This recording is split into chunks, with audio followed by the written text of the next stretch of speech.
નમસ્કાર દર્શક મિત્રો, એડી ન્યૂઝમાં હું છું આપની સાથે આરડી વાઘેલા। જોઈએ આજના મહત્વના સમાચાર। અંકલેશ્વર જીઆઈડીસીમાં નોટિફાઈડ દ્વારા પોલીસ બંદોબસ્ત સાથે રસ્તે રખડતા ઢોર પકડવાની ઝુંબેશ શરૂ કરાઈ।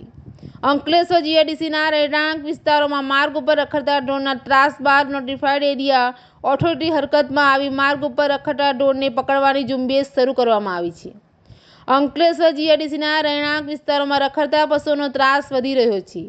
હાલમાં આખલાઓ બાખડતા વાહનોને અડફેટમાં લેવાના અને અકસ્માતના બનાવો સામે આવ્યા હતા।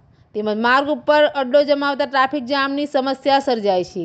ત્યારે અંકલેશ્વર નોટિફાઈડ એરિયા ઓથોરિટીનું તંત્ર હરકતમાં આવ્યું છે। નોટિફાઈડ એરિયા ઓથોરિટી દ્વારા જીઆઈડીસીમાં રહેણાંક વિસ્તારોમાં રખડતા ઢોર પકડવાની ઝુંબેશ શરૂ કરવામાં આવી છે। આ ઝુંબેશ દરમિયાન ઢોર માલિકો સાથે ઘર્ષણ ન સર્જાય એ માટે પોલીસ બંદોબસ્ત પણ સાથે રાખવામાં આવ્યો હતો।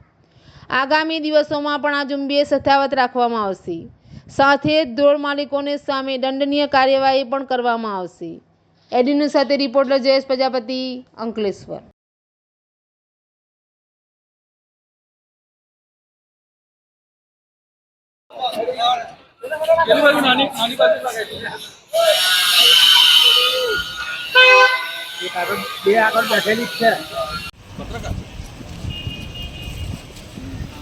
લાલા એમ તો એનું નહીં લે ને ભાઈ ફોટો ઓ ભાઈ પત્રકાર છો તમે જરીક સમજો ને કામને।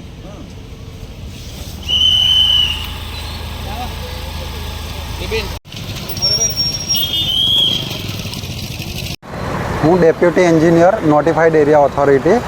અમે અંકલેશ્વર રહેણાંક વિસ્તારની અંદર રખડતા ઢોરોને પકડવાની કામગીરી ચાલુ કરેલી છે, જે આવનારા સમયમાં પણ આવી જ રીતે વખતો વખત ચાલતી રહેશે, જેથી આવા કિસ્સાઓ ન બને અને એ માટે એના માલિકો તકેદારીના પગલાં લે અને પોતાને પરવડે એ રીતે જ પશુઓ પોતાની સાથે રાખે, સુવ્યવસ્થિત રાખે, રખડતા ન મૂકે એવી જ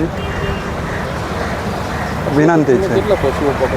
અમે અત્યાર સુધી ગઈકાલે 9 પકડ્યા અને આજે પણ જેટલા સમય મતલબ 9 જેવા પકડવાનો ગણતરી છે, 10 જેવા। એટલે અત્યારે તો આપણે જોઈએ છે કે 9 ને 14 જેટલા પકડાયા છે। બીજા આવનારા સમયમાં બી જેટલા પકડાશે એટલા પકડવાનો પ્રયત્ન છે અમારો।